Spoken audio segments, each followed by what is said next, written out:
বন্যেরা বনে সুন্দর, শিশুরা মাতৃকোলে। যার স্থান যেখানে তাকে আসলে সেখানেই থাকা উচিত।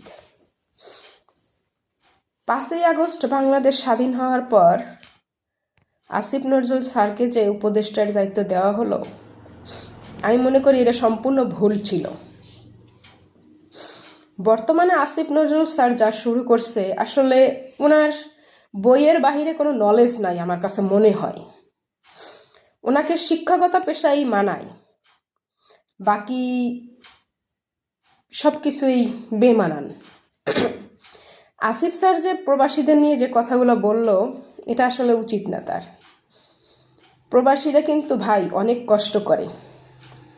প্রবাসীরা দেশে তার প্রিয়জন, সন্তান, মা বাবা সব রেখে বিদেশে অনেক কষ্ট করে। এমন প্রবাসী আছে যে প্রতি রাতে তার সন্তানকে বুকে নিয়ে ঘুমাতো, কিন্তু এখন আর পারে না।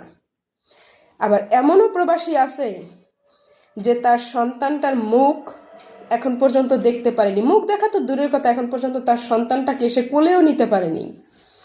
তাহলে আপনি একটু ভেবে চিন্তে প্রবাসীদের জন্য কথা বলবেন। আর প্রবাসীরা মোবাইল একটা আনুক, 2টা আনুক, 3টা আনুক, সেটা তাদের ব্যক্তিগত ব্যাপার, কারণ তারা নিজের পকেটের টাকা দিয়েই আনতেছে। আসিফ নজরুল স্যার আপনার পকেটের টাকা দিয়ে না। হয়তোবা আপনার কাছে খারাপ লাগতে পারে যে প্রবাসীরা এত দামি দামি মোবাইল চালায়, আমি কেন চালাইতে পারি না, এই কারণেও বলতে পারেন, আমার কাছে মনে হয়। তাই মোবাইলের উপরে এই যে ভ্যাট আরোপ করছে বিটিআরসি, এরা আপনার সাথে মিলে যা শুরু করছে, আসলে এটা মনে হয় যেন দেশটা মগের মূল্য। 5ই আগস্ট যে আমার ছেলে মেয়েরা, আমার ভাই বোনেরা দেশটাকে স্বাধীন করলো স্বৈরাচার শেখ হাসিনার কবল থেকে, এরপর থেকে একটার পর একটা অরাজকতা সৃষ্টি করে যাচ্ছে। এরা কারা? এরা অবশ্যই ওই স্বৈরাচারেরই দোসর। তা আমরা কি স্বাধীনভাবে থাকতে পারবো না ভাই? আমাদের কি স্বাধীনভাবে থাকার বা চলার কোনোই এখতিয়ার নাই? আমি বলবো আপনারাও ভালো থাকেন, শান্তিতে থাকেন, আমাদেরও ভালো থাকতে দেন, শান্তিতে থাকতে দেন।